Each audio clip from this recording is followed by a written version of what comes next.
Hello and welcome to this episode of Bring Your Product Idea to Life. So, today I want to talk about whether your Amazon account is reaching its full potential. And I guess the idea behind recording this episode is something I've realized recently and something I'm definitely seeing is that Amazon doesn't have to be doing badly for there to be room for improvements. Sometimes some of the biggest opportunities are inside accounts that are already doing well, which you might find surprising. And also, I sometimes speak to business owners who give up on Amazon too early because they're assuming it doesn't work for them.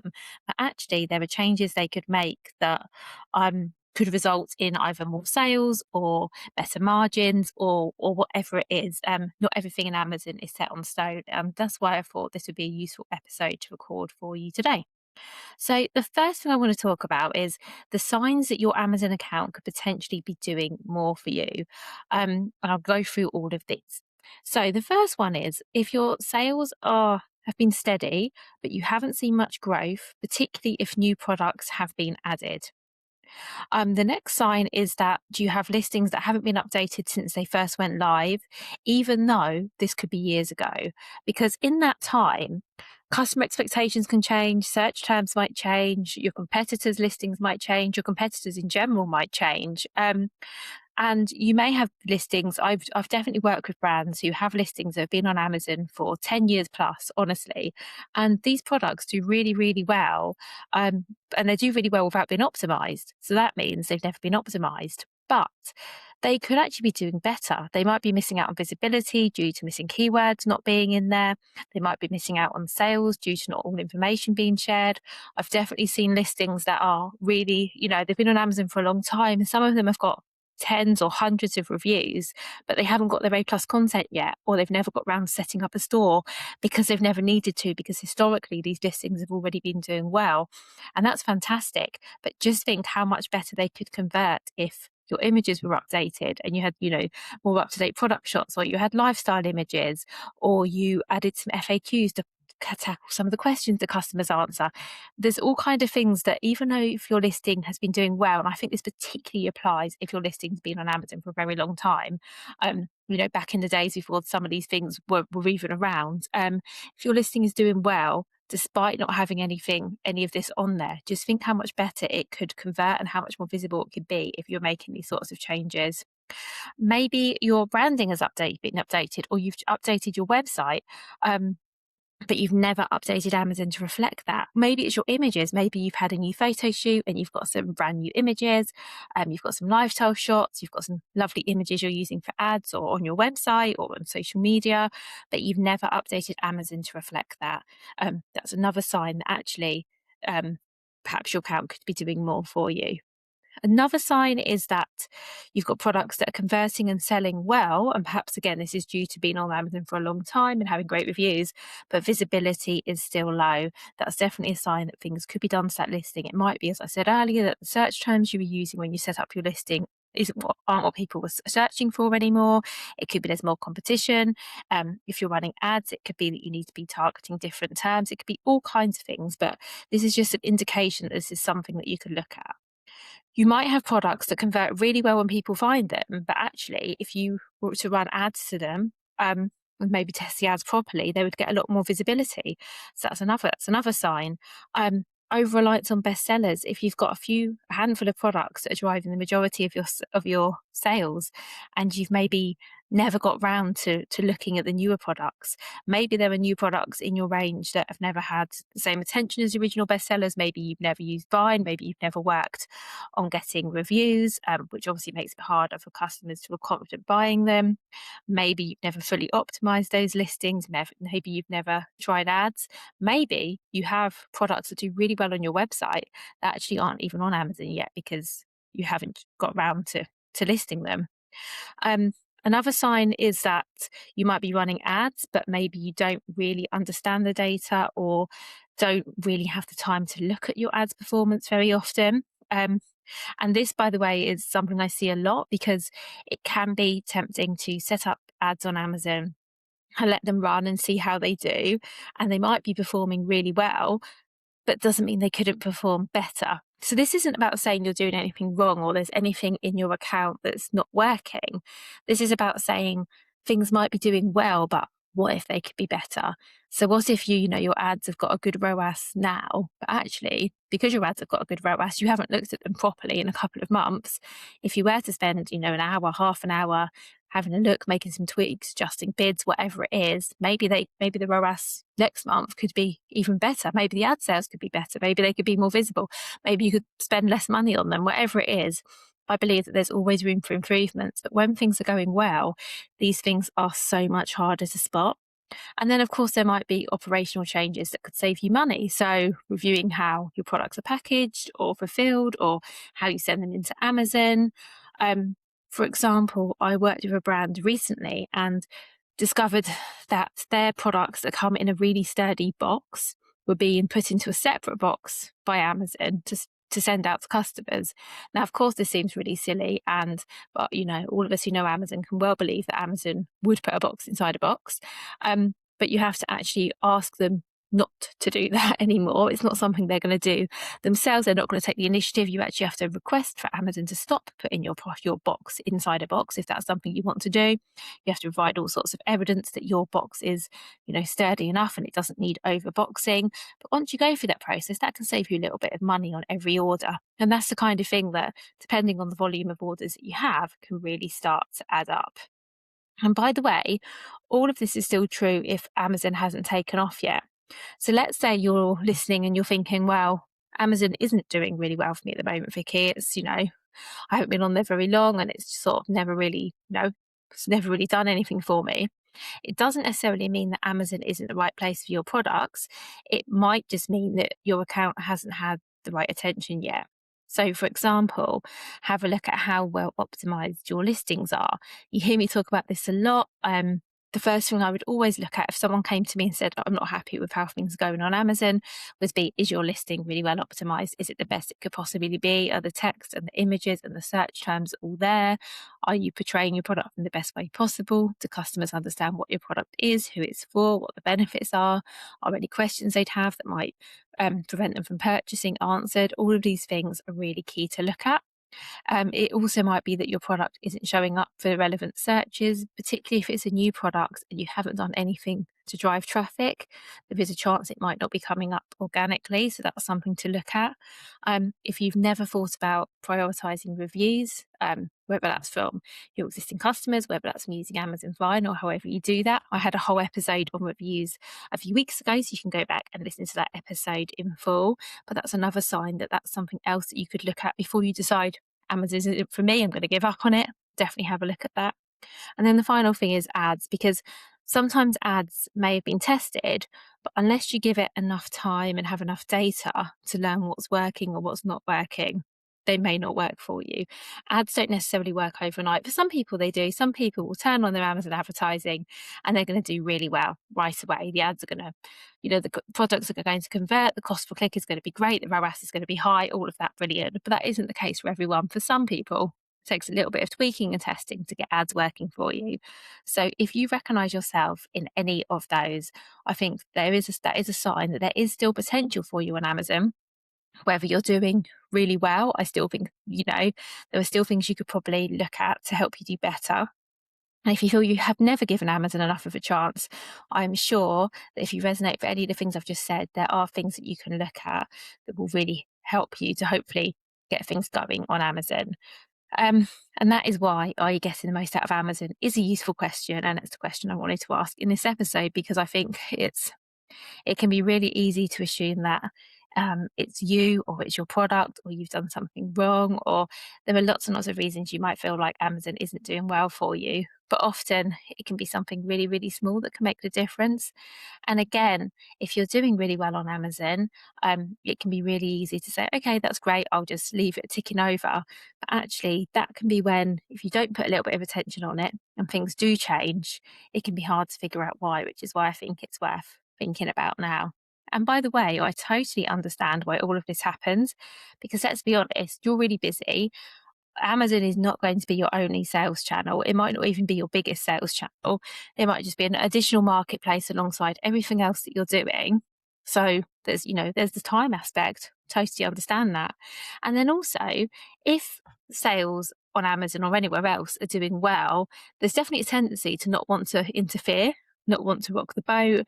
Um, I spoke to a client recently who hasn't updated their A plus content for a couple of years, and he's updated the branding on his website. And so the colours aren't the same anymore. And I thought, well, if someone goes, looks at him and looks at his products on Amazon and happens to go to the website, there's a bit of a mismatch there. So I suggested to him, look, should we make some changes to A plus content to bring it in line with your new branding? And he was quite reluctant because he said, oh, I'm really worried if I do anything to this listing, what if it flags something in Amazon? You know, what if the listing gets suppressed? What if it gets flagged and they want to check something? And I can understand the fear around that, because Amazon, as you possibly know, is a bit of an unpredictable platform, and things do happen all of the time. I spoke to one of my Amazon Made Easy members earlier today, and she was telling me she just started running ads on her products. And almost immediately, almost as soon as she set her ads up, she was suddenly asked to provide some compliance documents for one of her products. And her product listing will be closed until that's been provided. That might be a complete coincidence, by the way. It might be nothing to do with the ads, but I can see why there's a thing where people say, oh, I don't know if I want to rock the boat. Things are doing well now. If I change something, what if something happens? But I think, what if something happens, but that something is really, really good, because there is that side to it as well. And I know that Amazon can feel overwhelming. Isn't always easy to do things. It can be a bit technical, and also you just might not even know what's worth prioritizing, because Amazon could, for some people, become a full-time job. Not for all brands, but for some, depending on the size of your catalog and what you sell and sort of how big a channel it is for you, it could, take up an awful lot of time. And so it's hard to know, okay, where should I prioritize? What should I be focusing on first? What do I look at next? And that can all be really tricky, and I totally understand that. So let's talk about what's worth actually focusing on. So if you've listened to the beginning of this episode and you thought, oh, actually, I haven't updated my listings for a while, or I've just been letting my ads run, or whatever it is, and you're thinking, okay, I wonder if there is some potential. I've never really given Amazon a good shot. I wonder if there is something I can do. If that sounds like you, let's talk about some of the things it actually is worth your time focusing on. And I think the first thing for me is visibility, and thinking about, can customers actually find your products? So it's definitely worth taking a look at your Amazon reports and find out how many impressions your products are getting. And if you're running ads, you can look at your ads impressions, and you can also look at this organically as well. I think it's really useful to find out how many people are actually seeing your products. And then obviously start looking at things like the click-through rate, and we'll talk about conversions in a moment, but then also look at things like the click-through rate and then the conversion rate, and just get an idea of what products are showing up in search, what are people seeing, what are people actually taking a look at. And then that gives you a bit of data that you can use to help. So for example, if you've got a product that's getting a lot of visibility, but the click-through rate is really low, then it's possibly something to do with the main image or the title, and making some tweaks there should help. But I think until you know where you stand, it's really hard to know what needs to change. You can also use brand analytics if you're brand registered to find out exactly which search terms you're showing up for. So what are customers typing in the search bar to find your product?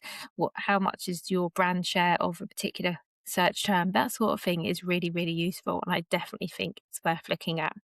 You can also find out whether your new products are getting discovered, or are people finding your new products via your old products. You can find out, are your products converting well? So do you have products that convert that don't get traffic? So the complete opposite of what I was just talking about. So do you have products where you might need to think about the search terms and maybe optimize them more for SEO? Or are there products that you could be running ads to that you're not, because they sell really well and people find them, but the visibility isn't there? And another thing when we're talking about visibility is also, and this particularly applies if you have a large catalogue, are there any listings that are suppressed or not coming up in search you're not aware of? If you go through your inventory, you will see Amazon will flag, first of all, if a listing's suppressed, but also they'll flag if there's missing information, and having information missing from a listing can mean that it doesn't feature as highly in search as well. So I think it's definitely worth looking at all of that. And I've been speaking with a brand recently who noticed that one of their products, so just one SKU across their whole catalogue, has their traffic for that product has dropped significantly. in the last couple of months. And that was because they were on top of it and they were like monitoring their sales, and they were looking at the sale, they were looking at this across all of their products, not just as the account as a whole. And it was really useful because once they realized that the sales had dropped, they were able to see that the traffic had dropped, and then you can start addressing that. So I think having visibility of this sort of data is really, really useful. Next thing to focus on would be conversions. So, what happens when a customer lands on your listing? How often are they buying? So, this is where you want to think about if lots of customers are clicking through and they're arriving on your product listing, but they're not buying. This is when you need to think about, is your text and images the best they could possibly be? Are you answering all your customers' questions? Do you have reviews? This might be your product might be amazing, but your listing might not be helping customers to buy confidently. So, this is the thing that comes back to what I've said at the beginning, that I often see this with listings that have been on Amazon for a really long time, where a listing has been there for years and years and years and it's always done okay, but now suddenly it's not. And then it's worth thinking, okay, what can I do to improve this listing to help customers buy? Because you can't always rely on legacy sales and reviews, although of course those things help. But over time, if you're not thinking about updating your images and you're not thinking about answering all the customers' questions, and you're not adding A plus content, and you're not updating your store. In fact, I haven't even spoken about your Amazon store. This is another thing while I'm here. And actually, I was talking to Amazon Made Easy members about this today as well, that if you're working hard on optimizing your listings and maybe you're adding new products to your range, are you updating your Amazon store? Particularly if you have a range of products, they should all be on your storefront, because that is the easiest way for customers to find everything that you sell. Because they may well find one product of yours and maybe they're going to buy it, maybe they're not, but they might want to see what else you offer. And if a product isn't in your store, it's a lot harder for them to find. So that is definitely something else to think about. The third thing I think is worth spending some time and attention on is advertising. And are your ads helping your account grow? And this isn't about running more ads. This isn't about me saying you need to be advertising all of your products, you need to be spending more money on ads. It's looking at your ads data and, first of all, knowing how your ads are performing. So are you tracking how your ads are performing every month? Do you know how, if you're getting more or less impressions? Do you know what your click-through rate is? Do you know what your cost per click is? And are you learning from the data? It's thinking about, are the products that convert really well getting getting advertised? Because if you've got products that sell well, obviously driving more traffic to them can be really helpful.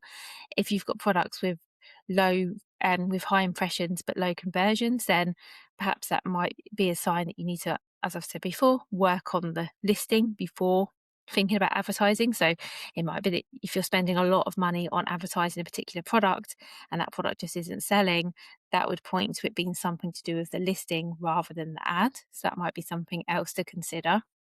And if ads been dismissed too quickly. So for example, have you tried ads and they didn't really work for you? You did it for 2 weeks and you ran out of budget, or you weren't seeing the sales you liked and then you just switched them off again. That's something else to consider as well, because sometimes, as I mentioned earlier, ads can take a little while to get going, and it's definitely worth giving them a chance. And then think about the types of ads you're using as well. So I've worked with brands where all of the advertising they've done has been targeting their brand name. So and this has worked really well for them because they've been getting lots of sales and the ads have been converting really, really well, but they're only targeting one type of customer, which is a customer who knows the brand and is searching for the brand. So there's definitely still potential here. So I've been speaking to these brands about how they can start targeting newer customers by targeting search terms that are around their products and not the brand name.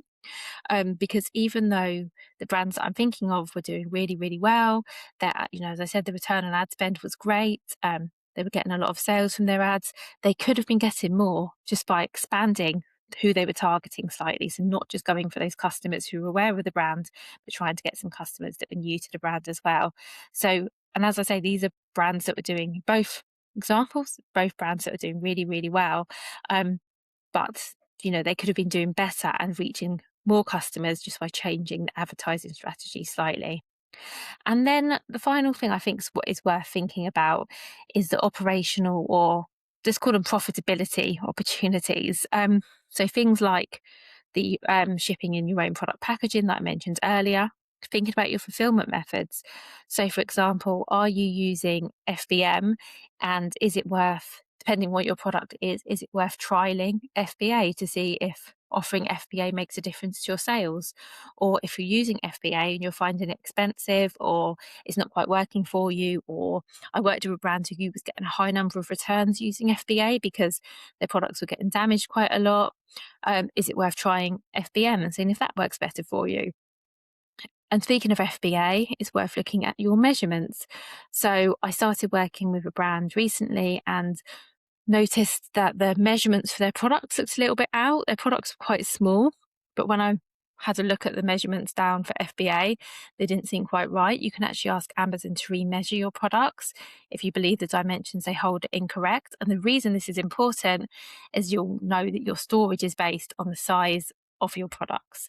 So if Amazon believes your products are bigger than they are, they're going to be overcharging you for storage. So this is just sounds like a really small thing, but over time, something like that can add up. If you've got stock that's moving quite slowly and is sat in FBA, that's going to start affecting your business as well. So it might be worth thinking about how to get that moving. Also, regularly going out of stock. So I've worked with a brand recently. I keep saying I've worked with a brand recently because I'm trying to bring in lots of examples for you of to try and make this a bit more tangible. But I worked with a brand recently who was going out of stock quite often. And what was happening is because they had resellers also selling their products, which is, something because maybe we can touch on it on a different episode, but they had resellers also selling their products. And so whenever they went out of stock, one of those resellers would get the buy box. And then when they went back into stock, they didn't necessarily get the buy box back right away. So as you can imagine, this is impacting their sales because they have the product sat in FBA, but a different seller is getting that sale, and that can definitely cause problems. Speaking of resellers, you might find you've got resellers competing on price. That's something I've seen before as well, and that's worth seeing if there's anything you can do there to prevent that. These are all quite small changes, but I think they can improve the profitability of your account. Even if your sales don't necessarily increase, you might be at a position where you think, well, actually, there's not much more we can do in terms of sales, although I think there's always things that can be looked at. But some of these changes, I think the main thing is they can really improve profitability. So if they can make your margin slightly better for you, obviously that also has a positive impact. And if you found any of this useful and you have some time over the next month or two as we move into the summer, I actually have an Amazon audit checklist that covers some of these areas in more detail. It actually goes into a bit more than some of the things we've spoken about here, because sometimes it is hard to know where to start when you're reviewing your account. And if you would like to get hold of that, it's completely free. I'll put a link in the show notes. And I just want to leave you with a final thought, which is Amazon doesn't have to be performing poorly for there to be opportunities. I think small improvements can compound. I think accounts can and should evolve alongside your business. And whatever stage you are with Amazon, whether you've just started and it's yet to get going, or whether you've been on there for years, I still think, are you getting the most out of Amazon is a good question. And I think going through some of the things I've mentioned today and just thinking, where could we improve, even if it's small? Because as I say, those really small changes do add up, and in the end, they do make a big difference. So I hope you found this episode useful. As always, if you have questions, if you have comments, you can contact me, Vicki at vickyweinberg.com. I would love to hear from you. Have a great week, and I will be back next week with another interview.